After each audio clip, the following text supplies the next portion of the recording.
depuis 2007 que la chef de quartier a commencé avec son repas du cœur.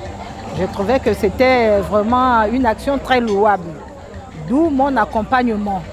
Parce que vous vous souviendrez qu'avant nos parents, quand il y avait des manifestations, toutes les populations aux alentours se retrouvaient autour d'un même repas, ce qui n'est plus le cas aujourd'hui. Mais avec la restauration dont nous tenons tant, je pense que l'acte que la chef de quartier pose chaque année est un acte très salutaire. Ça permet aux populations de son quartier et des quartiers environnants. Moi, je ne suis pas par exemple d'Akébé, Poto, Bellevue 1, mais je suis là chaque fois qu'elle organise ses repas du cœur parce que je me reconnais fille de cet arrondissement. Si les autres chefs de quartier peuvent emboîter le pas, parce que ça va nous faire repartir au Gabon d'antan que nous connaissions, qui n'est plus le même aujourd'hui où chacun, quand il y a une manifestation, c'est le papa, la maman, ses enfants dans une maison. Or, il faut se retrouver en famille pour partager le repas, surtout de Nouvel An comme elle le fait toujours.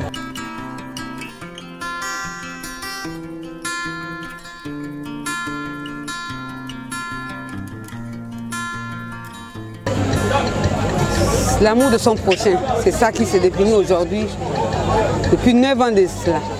La cohésion sociale, le bon vivre ensemble. Voilà. Et d'où vous est partie cette idée, cette initiative? L'idée m'est venue d'un constat.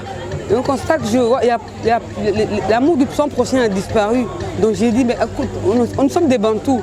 En 2017, j'étais assise comme ça, je constatais qu'il y a trop de tensions, trop de haine, dans les quartiers souvent sous-intégrés. J'ai dit, il faut un peu briser ce tabou-là, cette tension-là. Et là, j'ai tout de suite pensé à le repas, manger ensemble, ça brise un peu les tensions, partager un verre d'eau, un bout de pain. J'ai dit non, je vais essayer, mais ça va être difficile. À l'époque, de fin chef de quartier vivant, je lui ai demandé son accord. Il me dit si tu peux, si tu as les moyens. J'ai dit non, je n'ai pas les moyens. Les moyens, il y en a au quartier. Tout le monde va mettre du sien. Et c'est arrivé comme ça. Tout le monde a adhéré à cet événement. Le message, c'est ceci. Il faudrait que cet événement qui a commencé à Québec Poto se propage dans tous les quartiers de Libreville. Ça, c'est mon rêve. Tous les quartiers de Libreville et pourquoi pas de toutes les provinces adhèrent à tout cet événement chaque année. On voudrait bien que le gouvernement mette un peu du sien, il regarde un œil et ça va faire quelque chose, voilà, du social et de l'amour. Il n'y a rien que comme ça, nous sommes des Bantous, n'oublions pas.